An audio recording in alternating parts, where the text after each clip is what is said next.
कल हमारा प्रथम खंड परिपूर्ण हुआ, जिसमें हमने श्रवण किया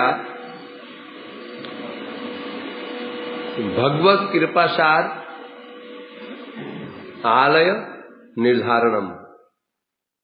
भगवत कृपासार आलय निर्धारणम। भगवत कृपासार के जो आलय है उनका निरूपण किया गया। कौन आलय है? आलय कहने से आश्रय।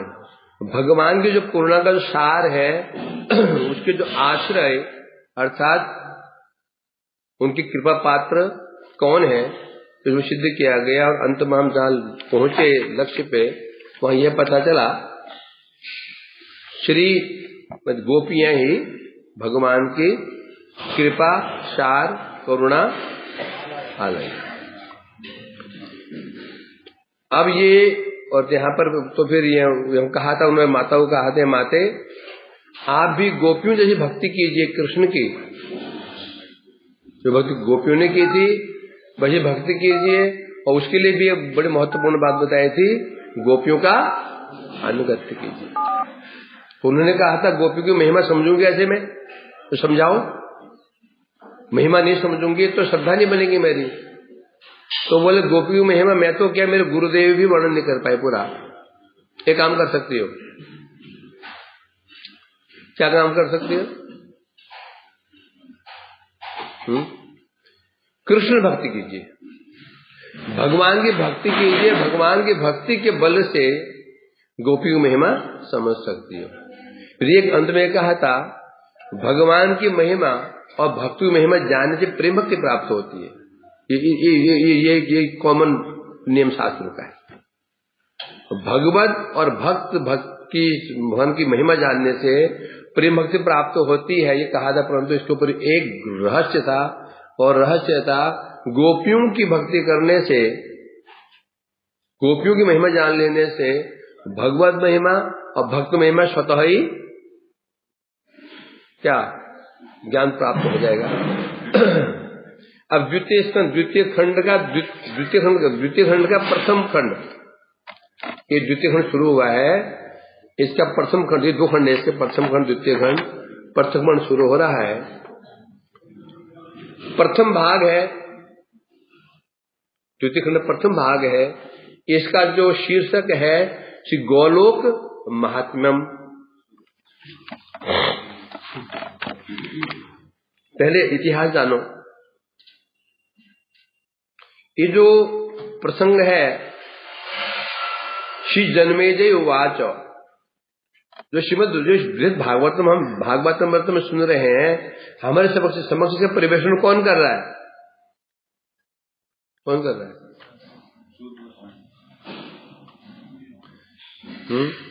जन्मेजय उवाच।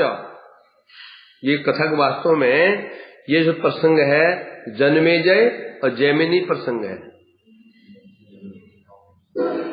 जन्मेजय प्रश्न पूछ रहे हैं अपने पिता के विषय में, परीक्षित जी के विषय में। जैमिनी जी उत्तर दे रहे हैं। ये प्रश्न का सार है। कथा की शुरुआत होती है, थोड़ा आगे बैठ जाओ सब लोग, आगे आ जाओ। आगे कांटे माटे नहीं है, गलीचा बिछा हुआ है। कांटे नहीं आगे, अभी जाए कंकड़ फंकड़ कहीं। हम सेवा के लिए हमने गलीचे मंगा रखे हैं, गुदगुदे गलीचे। इसकी जो भूमिका है, जब परीक्षित जी को अभिशाप प्राप्त हुआ, किसका प्राप्त हुआ? श्रृंगी ऋषि, शम्य ऋषि के पुत्र श्रृंगी ऋषि। श्रृंगी ऋषि, दो श्रृंगी ऋषि हैं। एक श्रृंगी ऋषि थे रामायण में, जिनके आने से ही जनकपुरी में वर्षा हुई थी, है ना? वर्षा हुई थी। वही जो बाल ब्रह्मचारी थे, उन्हें पता ही नहीं था स्त्री क्या होती है। तो फिर राजा रोमपाद, उन्होंने कुछ वैश्यों को भेजा था आकर्षित करने के लिए। परंतु उसके पिता इतने स्ट्रिक्ट थे उसके प्रति, कहीं स्त्री को दर्शन ना कर ले। ऐसा वर्णन मिलता है उस जंगल में लताएं ही नहीं थी, स्त्रीलिंग कुछ था ही नहीं। लता क्या स्त्रीलिंग है ना, लताएं भी नहीं, क्यों पुरुष जाति वृक्ष थी।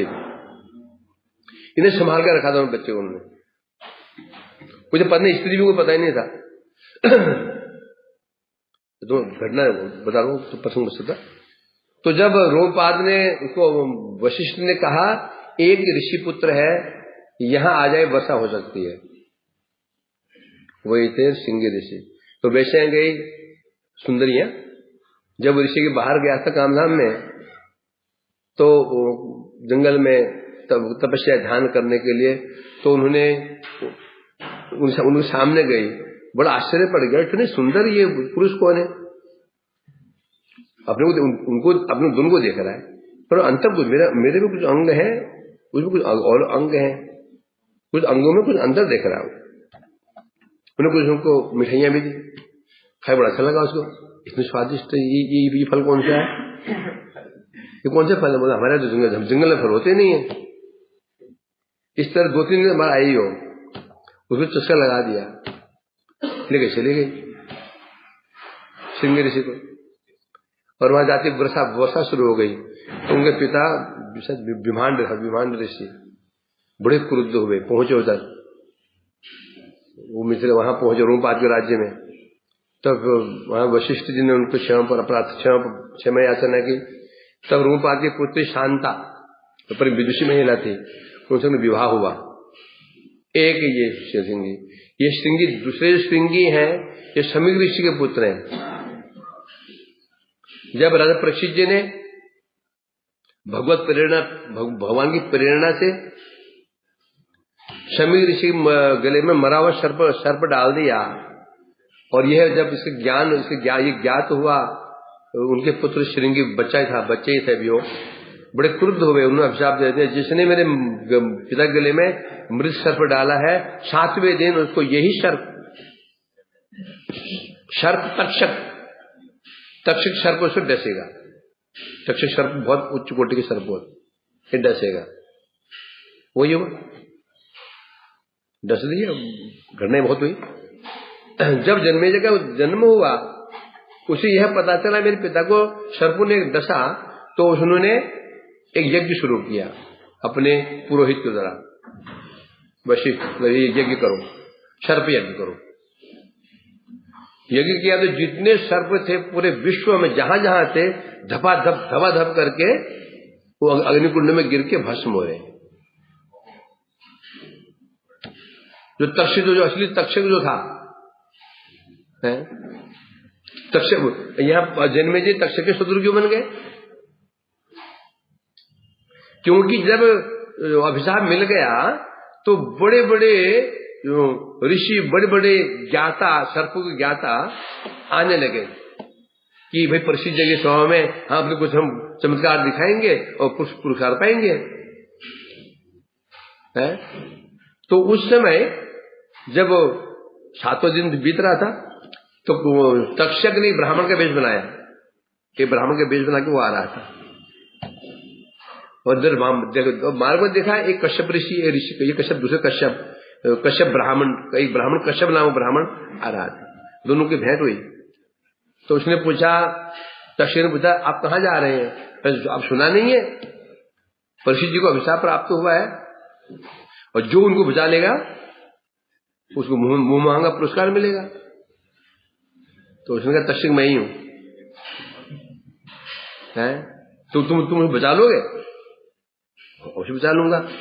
परीक्षा दो। एक पेड़ था, तक्षक ने फुफकार की और पेड़ जलकर भस्म हो गया, खड़ा हुआ है, सब जल गया। जीवित करो, पुण्य मंत्र पड़ा, पेड़ जिंदा हो गया, हरा-भरा हो गया। और समझ गया ये गड़बड़ करने वाला है। तुम वहां जो जा रहे हो, क्यों जा रहे हो? पुरस्कार के लालच में ना, मैं 10 गुना दे दूं तो मैं चला जाऊंगा वापस ऐसे। उस तक्षक ने कोई गुना अधिक सोने चांदी जवाहर मोती माणिक के दे दिया और वो चला चला गया। तो ब्राह्मण को तो अभिशाप मिल गया था, वो चला गया और तक्षक ने डस लिया। ये उन्हें सुना था कि तक्षक में भी डसा है, तो वो तक्षक डर के मारे स्वर्ग में चला गया, इंद्र के पास चला गया। इंद्र ने कहा तुम मेरे सिंहासन में लिपट जाओ, देखते हो तुम कौन बचाता है, कोई कौन तुम मारता है। तो जन्मेजय कह रहे हैं गुरुदेव ये तक्षक क्यों नहीं आ रहा है? और तक्षक तो इंद्र के सिंहासन में लिपटा हुआ है, सिंहासन समेत स्वाहा करो। मंत्र पढ़ा तो सिंहासन ही इंद्र समेत इंद्र समेत सिंहासन आ रहा है उसका गिरने के लिए। कुछ समय ब्रह्मा जी ने रोक दिया, पुत्र ऐसा मत करो, ठीक नहीं है, तुम्हारे पिता वो तो सुना है, तो पिता का कल्याण नहीं हुआ है, तो भगवान की इच्छा से हुआ है, तो समझ गए है ना। तो वही पसंद चल रहा है ये। उसके पश्चात तब जन्मेजय जी को शांत हुए, कहा लंबी चौड़ी है। तब जन्मेजय जी तब ये जयमिन जी पूछ रहे हैं, मेरे पिता जो थे, मेरे पिता पिता ने किस प्रकार से अपनी माता को कथा सुनाई थी, आप कृपा में सुनाइए इसको। वही पूछा जयमिनी जन्मेजय जी प्रश्न पूछ रहे हैं। अब हम क्या बोलेंगे? जन्मेजय ने कहा, परीक्षित जी ने कहा, एक और बढ़ गया है जन्मेजय। तो जन्मेजय ने कहा, सत्यम शतशास्त्र वर्गार्थ सार संगृह्य दुर्लभ गुणम समात्रे पित्रा में कृष्ण प्रेमणा प्रकाशित। जन्मेजय कह रहे हैं गुरुदेव कि अब किसे गुरुदेव किसे कह रहे हैं? जयमिनी जी कह रहे हैं। सत्य, यह सत्य है, सत्यम सदशास्त्र वर्गार्थ सार संगृह्य दुर्लभम, पिता में स्वमात्र गुणम प्रकाशिता। ये सत्य ही है। मेरे पिताजी ने कृष्ण प्रेम में विवश होकर के, कृष्ण प्रेम में उन्मत्त होकर के अपनी माता स्वमात्र अपनी माता उत्तरा जी को क्या श्रवण कराया? शतशास्त्र वर्गार्थ सार। शतशास्त्र वर्ग किसे कहते हैं? समूह। शतशास्त्र वर्ग, जितने सतशास्त्र समूह हैं उनका भी जो अर्थ का सार, ये पहले सतशास्त्र, शत लग गया शतशास्त्र, फिर वर्ग लग गया समस्त सतशास्त्र, फिर उनका भी अर्थ, उसका भी सार। कौन है वो? श्रीमद् भागवत आदि। अब बोलते हैं सब शास्त्रार्थ सार में क्यों बोला? कारण क्या है? कारण ये है कि सत्शास्त्र, इन्हें सत्शास्त्र क्यों बोला? भागवत सत्शास्त्र क्यों बोला? वेद आदि को सत्शास्त्र क्यों नहीं बोला? पुराणों को सत्शास्त्र क्यों नहीं बोला? सत्शास्त्र कहने से, क्योंकि जो शास्त्र भगवत भक्ति प्रतिपादक है, जिन शास्त्रों भगवान की भक्ति का प्रतिपादन किया है, वही सत्य बोला। क्यों? जो सत्य की व्याख्या करता है वो सत्य कौन है? सत्यम परम धीमहि। तो बोले कि वेदों में, तो वेद नहीं, क्या नहीं, वेदों में भी नहीं, वेद उपनिषद में वह भी नहीं है। यद्यपि वेदों का उद्देश्य भक्ति ही है, पर वहां भी क्या है? कर्म का भी वर्णन है, ज्ञान का भी वर्णन है, भक्ति का भी वर्णन है। गीता में भी ऐसा ही है। भक्ति प्रतिपादक होने पर भी वो कर्म की बात भी है, ज्ञान की बात भी है, योग की बात भी है, भक्ति की बात भी है। गीता से भक्ति खोज लेना आसान काम नहीं है। जिन्हें गीता के वक्ता हैं, पंडित हैं, सबका यही भावना है। गीता क्या देती है?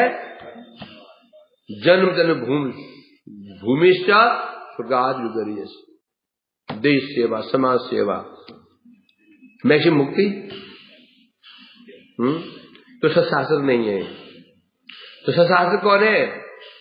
भागवत, पंचरात्र आदि ग्रंथ, नारद पंचरात्र हो गए, श्रीमद् भागवत, जो केवल शुद्ध भक्ति में कहीं कोई भी ये नहीं दिखा सकता, कहीं ये सिद्ध किया गया हो कि स्वर्ग श्रेष्ठ है, कि मुक्ति श्रेष्ठ है।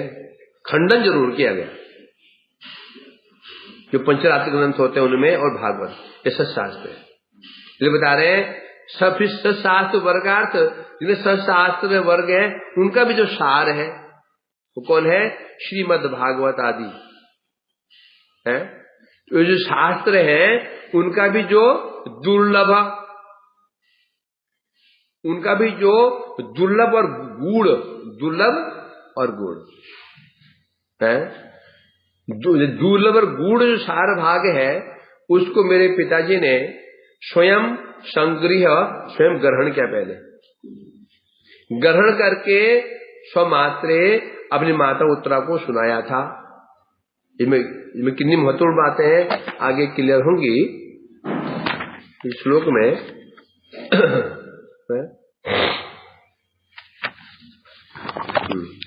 पहली बात तो यही आ गया,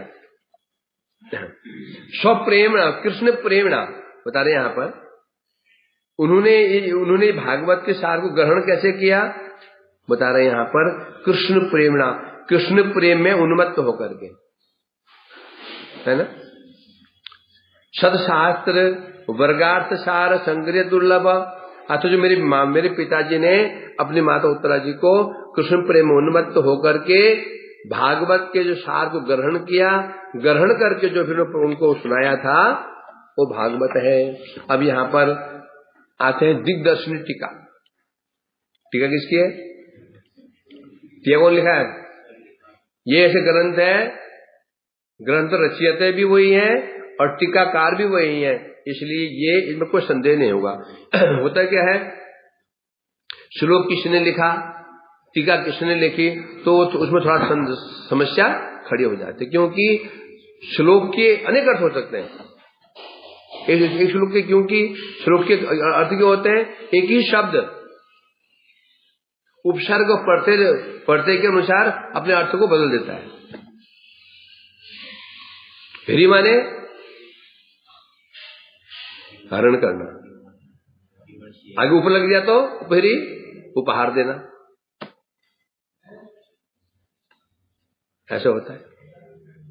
इसलिए बता रहे हैं, तो जिसने श्लोक लिखा है, जिसने वो ग्रंथ लिखा है, उसके भाव को वही जान। इसलिए भागवत की जरूरत क्यों पड़ी थी कि वेद व्यास जी ने जब ब्रह्मसूत्र को, वेदांत सूत्र की रचना की, विचार करने लगे कि मैं वेदांत सूत्र की रचना कर दी, ये सूत्र है, इसकी व्याख्या व्यक्ति अपने अपने अनुसार करेंगे, अपने अनुसार करेंगे व्याख्या, टीकाएं होंगी इसकी अपने अपने मतानुसार करेंगे। तो असली जो मेरा जो मनोभाव था इसे कौन जानेगा? स्वयं उन्होंने भाष्य, गीता क्या है, भागवत क्या है, ये आठों है ब्रह्म सूत्र नाम। ये महाप्रभु ने कहा था कि ब्रह्म सूत्र का भाष्य, क्योंकि भी इसी संप्रदाय को प्रमाणिक सिद्ध करने के लिए उसमें ब्रह्म सूत्र का भाष्य अति आवश्यक है। भाष्य है तुम्हारा संप्रदाय मान्य है, नहीं तो मान्य नहीं है। अब तो कोई मतलब ही नहीं, कुछ भी कह दो।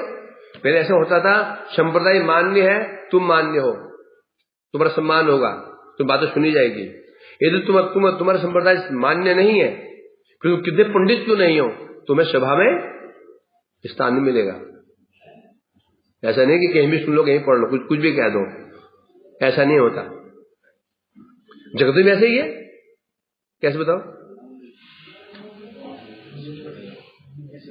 यदि तुम की यूनिवर्सिटी से तुम्हें डिग्री प्राप्त नहीं है, सर्टिफिकेट नहीं, तुम कितने विद्वान हो, तो कौन पूछता है? क्या तुमको पूछेगा? तुमको नहीं पूछेगा। जगत में ऐसा ही है, हर जगह यही है, प्रमाणिकता की आवश्यकता पड़ती है। तुम कितने ज्ञानवान हो, टॉपर हो सकते हो अपने घर में, वो सर्टिफिकेट नहीं है तो तुम्हें फिर कोई पूछेगा भी नहीं। ऐसा है कि नहीं? वही बस पे तुम लाख विद्वान हो सकते हो, पूरी गीता कंठस्थ हो सकती है, भागवत हो सकती है, यदि सत संप्रदाय के अंदर नहीं आए तो तुम्हारा कोई वैल्यू नहीं है, जीरो वैल्यू। क्या है? 0/0, कोई वैल्यू नहीं रहेगी। पहले कह रहे हैं तो महाप्रभु ने कहा था ब्रह्मसूत्र का भाष्य साक्षात वेद व्यास ने लिखा है, भागवत। समस्या ये हुई थी ना, जो गलता गादी में हमारे बड़े विद्याभूषण स्वरूप पहुंचे थे, उन्हें ये प्रश्न पूछा था अब भाष्य क्या है? समस्या भाष्य तो भाई, हम भाष्य तो है नहीं हमारा भागवत, क्योंकि महाप्रभु कहा था कि भागवत जो है अपने आप में भाष्य है। भागवत क्या है? अपने आप में भाष्य, असली भाष्य है वो। कि वेद व्यास जी ने सूत्र लिखे, उसका भाष्य, उसकी टीका वही जानते हैं, तो उन्होंने लिखा भागवत। भागवत से बढ़कर के प्रमाणिक भाष्य हो ही नहीं सकता। कहा था नहीं कहा था? तो इसलिए यहां ही कह रहे इस प्रकार से, तो ऐसे जो भागवत, श्रीमद् भागवत है, अब यहां तो अब कह रहे हैं यहां पर, हाँ महत्व, तो क्योंकि ये ग्रंथ की रचना किसने की है? सनातन गोस्वामी। रचना भी नहीं, रचना भी गलत शब्द हो जाएगा, रचना कहने से बनाने वाला, लिपिबद्ध। ये वेद व्यास ने भागवत को लिपिबद्ध किया था, वेद व्यास ग्रंथ लिखे नहीं थे, लिखा उसे कहते हैं जो बथाई ने किया, प्रकाशित किया, है ना। तो जब सनातन गोस्वामी ने प्रकाशित किया और जानते भविष्य में इसकी व्याख्या फिर अपने अनुसार हो सकती है, उन्हें स्वयं भाष्य भी लिखती, टीका भी लिखती, इसलिए कितना प्रमाणिक हो सकते हैं ग्रंथ, सोच सकते हो। तो अपनी टीका नाम क्या है? दिग्दर्शिनी टीका। इसका मीनिंग क्या है दिग्दर्शिनी का? दिग्दर्शिनी दिल्ली कहां को है जी? इधर को है, इधर को तो बहुत कुछ है, छठीकरा भी है, छाता भी है, अकबरपुर भी है, छाता, कोशी होटल इधर को बोल दिया, इधर को तो वो पंजाब भी है। क्या कहते हैं? दिग मने दिशा दिखा देना, दिशा में दिक दर्शनी, जो हमें एक पूरा तो वर्णन नहीं कर सकते हैं। यहाँ तुम दिल्ली यहाँ पे है, तुम दिल्ली दिखा नहीं पाओगे, दिखा दो दिल्ली, खड़े हो जाएंगे ना, लंबे हो जाएंगे भूत जैसे, हैं 500-600 किलोमीटर लंबे, तो भी दिखेगी नहीं। तो हमने क्या किया? दिखा दिया। उसी प्रकार से बता रहे हैं सनातन स्वामी ने हमको एक दिग्दर्शन मात्र कराया टीका। पहले प्रणाम कर रहे हैं। श्रीमद् चैतन्य देवाय तस्मै भगवते नमः, यद रूप मणिमाश्रित्य चित्रम नित्यत्ययम् जड़, श्री कृष्ण करुणासार पात्राणामत्र गद्यते, सदा क्रीड़ा भरानंद माधुरी पूरितम पदम। मैं एक श्लोक बोलता हूं, उलझ जाओगे। पहला श्लोक, श्रीमद् चैतन्य देवाय तस्मै भगवते नमः, यह रूप मणिमाश्रित्य चित्रम नित्यत्ययम् जड़। यहां कह रहे हैं सबसे पहले में भगवते नमः, श्री चैतन्य, क्या कह रहे हैं? मैं उन भगवान श्री चैतन्य देव को प्रणाम करता हूं, यद रूप मणि में आश्रित्य चित्त नित्यत्यम जड़, जिनके रूपमणि का आश्रय, रूपमणि में आश्रित्य, रूपमणि का आश्रय करके अयम जड़, मेरा जैसा जड़ व्यक्ति भी विचित्र नृत्य कर रहा है। तो कैसे कैसे अर्थ होते हैं? अर्थ कैसे घुमाएंगे है? क्या बता रहे? मुझ चैतन्य महाप्रभु प्रणाम करता हूं, जिनके रूपमणि स्वरूपमणि का आश्रय ग्रहण करके अयम जड़, मेरे जैसे जड़ व्यक्ति क्या कर रहा है? नृत्यति, विचित्र नृत्यति, विचित्र नृत्य कर रहा है। ऐसा मैंने अर्थ होगा। अब यहां रूपमणि कहने से रूपमणि, रूप गोस्वामी। अब ये मणि शब्द लगा दिए इसमें। मणि किसका प्रकाशक है? मणि वस्तु का प्रकाशक है। मणि रख दो, झगमग झगमग अंधकार दूर हो जाता है। मणि में मणि से प्रकाश निकलता है। मणि से तो क्या है? मणि अंधकार का नाशक है। तो कैसे जोड़ना पड़ता है? अर्थात रूपमणि का आश्रय करके जड़ व्यक्ति, जड़ कहने से जो महामूर्ख हो, अज्ञ हो, है ना, जड़ उसे कहते हैं। तो जड़ है, समझाई जाओ समझता नहीं, कुछ उसको ज्ञान ही नहीं है। रूपमणि का जड़ व्यक्ति रूपमणि का आश्रय ग्रहण कर लेता है तो रूपमणि, मणि क्या करेगी? उसके अज्ञान को नष्ट कर देगी। और क्या बन जाएगा वो? परम परम विद्वान बन जाएगा। और विद्वान बन करके इस ग्रंथ वर्ण रंगमंच पर, इस ग्रंथ, जो ग्रंथ, ये ग्रंथ अब ना नृत्य चित्रम, लेकिन नृत्य कहां करते हैं? मंच पे करते हैं, स्टेज पे। नृत्य कहां होता है? कहां नृत्य कहां करते हैं? रंगमंच पे करते हैं। तो यहाँ ग्रंथ का रंगमंच कैसे बोल दिया? अर्थात रंगमंच क्या है? ग्रंथ वर्णन रूप रंगमंच। ग्रंथ वर्णन रूप रंगमंच क्या है? ग्रंथ वर्णन करना ये रंगमंच है।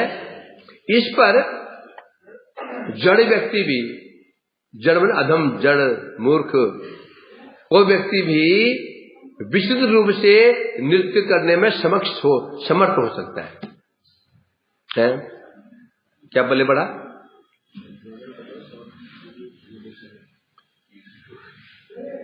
विजय तू क्या समझा इससे?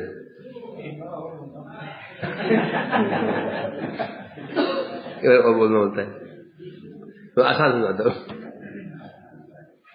उन्होंने कहा रूपमणि, यद रूपमणि, जिनकी रूपमणि, मतलब रूप गोस्वामी कौन है? महाप्रभु जी के अति प्रिय, है ना? कौन है रूप गोस्वामी? यद रूपम, जिनके रूपमणि, बहु अति प्रिय, उनके स्वरूप ही रूप गोस्वामी पाद है, वो मणि सदृश है। जो उनका आश्रय ग्रहण कर लेगा उसका ज्ञान खत्म, समाप्त। वो परम परम तत्व ज्ञान से युक्त हो जाएगा, समस्त प्रकार तत्व ज्ञान जो ज्ञान हो जाएगा। और जब ग्रंथ वर्णन करेगा तब क्या उसको आनंद होगा। जब वो वर्णन करेगा, है ना, जब वो कोई कथा करेगा, कथा करने में आनंद, वो श्रोता को आनंद होता ही होता है, क्यों भक्त को नहीं होता है ना। और 10,000 लोग बैठे हैं देख करके, 10,000 लोग बैठे हैं, और लोग भी बैठे हैं सारी गाड़ियों वाले, बड़ी बड़ी लंबी गाड़ी वाले बैठे हुए हैं, छोटी गाड़ी तो नहीं है कि नहीं? आनंद होता नहीं होता? तो मजाक करो। यह कह रहे हैं यहाँ पर, अर्थात रूप गोस्वामी का अनुगत आश्रय ग्रहण करने से, अर्थात बिना रूप गोस्वामी अनुगत ग्रहण करे तत्व समझ नहीं सकते हैं। ये गारंटी है। रसामृत सिंधु का कोई आश्रय ना ले, शुद्ध भक्ति का मन कोई संप्रदाय नहीं कर सकता। कोई संप्रदाय, श्री संप्रदाय का है तो कोई संप्रदाय भी यदि रूप गोस्वामी का अनुगत न किया जाए, उनके ग्रंथ ना पढ़े जाए, तो रस तत्व का और भक्ति तत्व का वर्णन कोई नहीं कर सकता। कहने सोचो ना, रूप गोस्वामी जी ने भागवत में भक्ति की डेफिनेशन थी, क्या था? सोई पुंसाम प्रोधर्मो जो भक्ता दोष जे, नारद पंचरात्र में थी, सुर से बेहद था जो हरि उद्या क्रिया, या फिर सर्वोपाधि मिलुक्तम। इतनी व्याख्याएं, इतनी तो अलग व्याख्या क्यों की? सोचो, विचार करो। जबकि पुराणों में, भागवत में ऑलरेडी भक्ति व्याख्या है, परंतु कुछ तो उनमें थोड़ा सा कुछ नहीं, कुछ वैशिष्ट का अभाव था। अभाव नहीं कह सकते हैं, है ना। तब तो उन्होंने अपनी व्याख्या क्यों कर दी? अन्याभिलाषिता शून्यम ज्ञान कर्मज्ञान निवर्तम, क्योंकि भागवत के श्लोक में और पंचरात्र के श्लोक में यदि विचार करेंगे कहीं कहीं व्यक्ति भ्रमित हो सकते थे, भ्रमित होने के चांस थे, हैं? चांस थे कि नहीं थे? कैसे चांस थे? शवै पुंसां पुरोधर्म तो भक्ति अधोक्षज, अहत्व के प्रति हता। अधोक्षज भगवान के प्रति अहत्व की भक्ति ही जीवा धर्म है, कहा गया। अब इस समस्या क्या आती है, अब इसके अनुसार देखेंगे तो भक्त कैसा होना चाहिए? वो भक्ति अहत्व की, उसमें कोई कामना वासना नहीं होनी चाहिए, कोई कामना वासना लेस मात्र भी नहीं होनी चाहिए, कामना इतनी लेस मात्र भी नहीं होनी चाहिए। वही भक्ति भगवान प्रसन्न कर सकती है। स्वरूपाधि बिंदु मुक्तम तब निर्मलम, वही है जो भक्ति परम निर्मल है, सब उपाधि मतलब कामनों से मुक्त है। चलो ठीक है, अब ये भक्ति हमने सुन ली। अब हम अब इसके अनुसार अब इस पर हम को भक्तों कसौटी में कसते हैं, है ना। प्रहलाद जी कसो, प्रहलाद जी ने कभी प्राण जाने वाले हैं, प्राणांतक कष्ट पड़ा, प्राणांतक कष्ट पड़ा उनको, कभी पुकारा नहीं, रक्ष मामी नहीं बोला है। अमरीश जी के ऊपर प्राणों कष्ट आ गया था, चक्र पहुंच गया था और कृत्या पहुंच गई थी मारने के लिए, रक्षा करो नहीं बोला कहीं, बोला ना कहीं। परंतु जिन्हें भगवान का सर्वाधिक श्रेष्ठ भक्त बोलते हैं, जिन्हें हम प्रेम पर बोलते हैं, पांडव प्रेम पर, उन्होंने क्षण कई बार मांगा। द्रौपदी ने भरी सभा में जब उसकी साड़ी खींची जा रही थी, उन्होंने पुकारा था, हे कृष्ण साको शरण। वन में गए थे, वहां पर दुर्वासा ऋषि पहुंच गए, शिशु को लेकर उठाए नहीं खाने पीने को, कृष्ण को बुला लिया। अब एक सामान्य व्यक्ति पूछा जाए कि पांडव श्रेष्ठ थे प्रहलाद श्रेष्ठ, उन्हें पूछा पांडवों की स्थिति कैसे बनाई है स्थिति। पांडवों ने जो 2-3 बार जो कष्ट पड़ा भगवान से मांग लिया था, और जो प्रभु जी प्रहलाद जी ने उन्होंने कभी नहीं मांगा। बस श्रेष्ठ कौन है, क्या बोलेगा हम?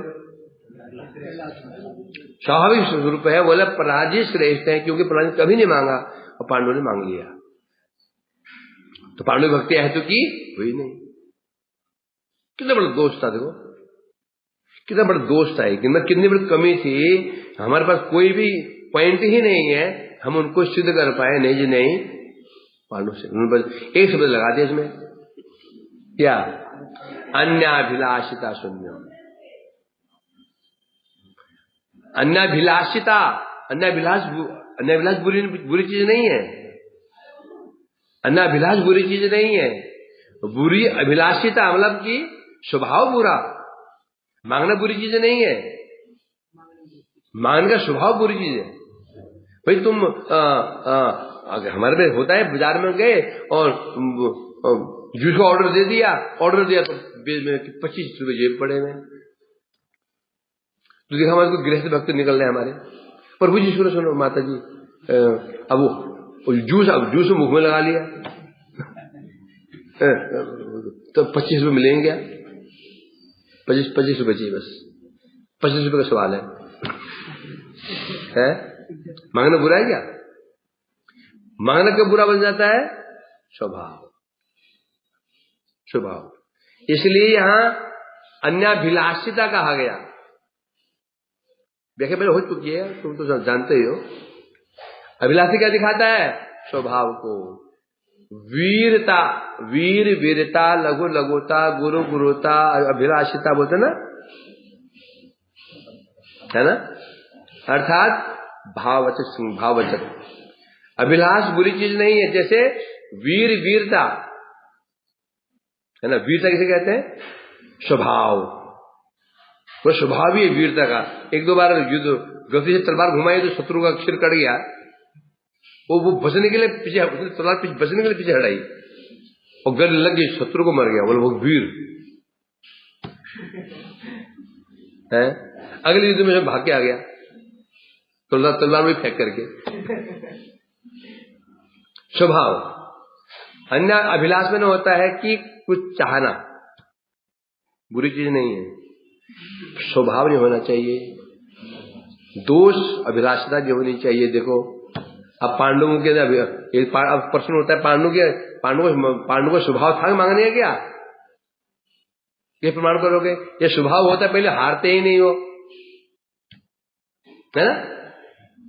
है प्रभु कुछ करो, हमारे राज्य में दिलाओ, किसी सामने तो खड़े होंगे, मांगा क्या? नहीं मांगा। इसका मतलब उनको स्वभाव मांगने का नहीं है, तो ये मांगना बुरी चीज नहीं। स्वभाव नहीं है तो मांगना कई भक्ति में भूषण बन जाता है, भक्ति शोभ बन जाता है? जो पुत्र कभी कुछ नहीं मांगता, कभी जो दे दी पिताजी ने पहन लिया। बेटे तेरे कौन सी पैंट लाऊं? जो पीछे पिताजी, एक दिन से मांग लिया पिताजी ने, मेरे को ना थोड़ा मुझे ऐसे कपड़ा चाहिए। पिता को कैसे लगेगा? कभी साल में एक बार मांग ले पिताजी ना, आज मैंने एक व्यक्ति एक जर्सी देखी, जैकेट देखी, बहुत गर्म थी, कैसी बेटा? ऐसे थी। सो पिताजी को कैसा आनंद होगा उसमें? लाता रोज ही है वो, क्या आनंद होगा? तो जब ऐसे भक्ति मांगता है ना तो आनंद। और विश्वर भी फिर मांगा क्यों उसने? पांडवों ने मांगा भी क्यों? उन्होंने केवल भगवान की महिमा दिखाने के लिए, भगवान की महिमा, भक्ति की महिमा, कि भगवान भक्तों से कैसा प्रेम करते हैं, भगवान भक्तों से कैसे प्रेम करते हैं, ये दिखाने के लिए। देखो कैसे भगवान ने अपनी कैसे हमारी रक्षा कर दी, भगवान की महिमा दिखा रहे हैं। भगवान की महिमा जगत दिखाने के लिए, भक्ति महिमा जगत दिखाने के लिए उन्होंने ये किए, लीला की मात्र की। तो इस बात है। तो इसलिए यहां कह रहे हैं, हाँ बात चल लेती। तो सोचो जिन्होंने भागवत के अर्थ को पूरा कर दिया, भागवत में जो भक्ति की डेफिनेशन थी उसको भी पूरा कर दिया। बोले ये तो अन्याय नहीं हुआ। तो रूप गोस्वामी और वेदव्यास तोलो तो क्या अंतर रहेगा? वेदव्यास के बाप निकलेंगे रूहबाजी। कौन है वो? कौन है? रूप मंजरी, राधा जी की दासी है वो। और वेदव्यास कौन है? भगवान के एक अवतार। रूप मंजरी के आगे कृष्ण हाथ जोड़ते हैं, सिर झुकाते हैं, उसकी लिखी बात। इसलिए मर्यादा उल्लंघन बिल्कुल नहीं हुआ। कोई प्रश्न कर दे तो तुम्हारे गुरु हम इन्हें अभिमानी हो गए, अहंकारी हो गए, वेदवादी को पूरा कर, उनके अर्थ को पूरा कर रहे हैं, नहीं कर रहे हैं, और कोई मर्यादा उल्लंघन नहीं हुआ। बड़े व्यक्ति, छोटे की व्यक्ति, बड़े व्यक्ति, श्रेष्ठ व्यक्ति, नीचे वाले व्यक्ति कुछ अभाव को पूरा करे, उसको बुरा नहीं माना जाता। नीचे वाला ऊपर वाला करे, उसको थोड़ा सा मर्यादा का उल्लंघन माना जाता है ना, कोई उल्लंघन नहीं हुआ। तो इसलिए कह रहे हैं यहां पर, तो सिद्ध हो जाता है जिसे जो कहा ना यहां पर, रूप मणिम आश्रित्य, रूप गोस्वामी का आश्रय किए बिना जड़त्व माने अज्ञानता दूर हो ही नहीं सकती। चाहे रस तत्व को हो, चाहे भक्ति तत्व को हो, सब तत्वों के प्रकाशन तो रूप गोस्वामी पाद जी है, उनका आश्रय ग्रहण नहीं करेंगे कोई संप्रदाय। मैं कई जगह सुना है, कई विद्वानों में सुना है, जब वर्णन करते हैं ना वो यहाँ तो हमारे सिंधु की बातें ही बोलते हैं, कई जगह मैंने सुना है। ये तो हमारा ऐसा ही है ना, ये स्वामीनारायण आश्रम, उसमें कोई पंडित पाठ कर रहे थे, वो ये श्लोक बोल रहे थे। एक बोले चेतन मार्जनम, ये बोल रहे थे। हाँ, तो मेरे हमारी चुराई चीजें पर बोलते हैं और हम वही सुने जाते हैं। क्योंकि होते ना, जो चीज इंडिया में बनती है ना, उसकी कीमत नहीं होती। या जापान गई, वो स्टैम्प लग गया मेरे जापान, के बन के घूम फिर के आ गई, अरे मैं नहीं जा पा है ना। जहां मैं अपडेट करता था वहां पर माइक्रोस्कोप है, माइक्रोस्कोप बनते, माइक्रोस्कोप, तो वो पैक हो जाते थे हॉलैंड और जाते वहां से फिर वो स्टैम्प लगाते, तो बोलते थे अब दाम दबे और हमें विदेश, ये स्थिति हो जाती है। हमारी चीजें हैं, हम वो दूसरे जब दूसरा बोलेगा तो कुछ उसमें क्या मिलाएगा, कुछ मिलाएगा ना। अपनी चीज हम बोलेंगे तो प्योर होगा, यही चीज बाहर जाएगी फिर उसे उसे सुनेंगे, फिर उसमें क्या मिला देगा, वो कुछ न कुछ जहर मिला देगा, अपना कुछ मिश्रण कर देगा उसमें। खैर जो भी हो, इन्हें कह रहे हैं यहां पर,